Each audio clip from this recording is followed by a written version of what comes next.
మనం సర్వసత్యములోనికి నడిపించబడాలి అని దేవుని యొక్క ఉద్దేశమైనప్పుడు ఈ లోకమైనటువంటి మార్గములో మనం చచ్చిపోవాలి, లోక సంబంధమైన వ్యసనాల్లో మనం చనిపోవాలి.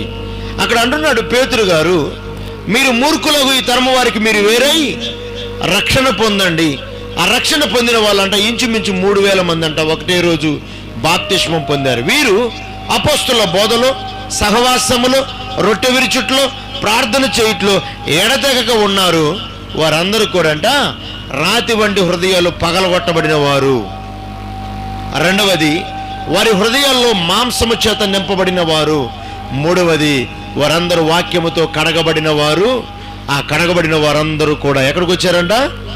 నవ్వు తెరవాలి. ఎక్కడికి వచ్చారు? సంఘములో చేర్చబడ్డారు. సంఘములో చేర్చబడిన వారు ఎలా ఉండాలయ్యా అంటే, వారు సంఘమును ప్రేమించువారై ఉండాలి, సంఘమును గణపరచు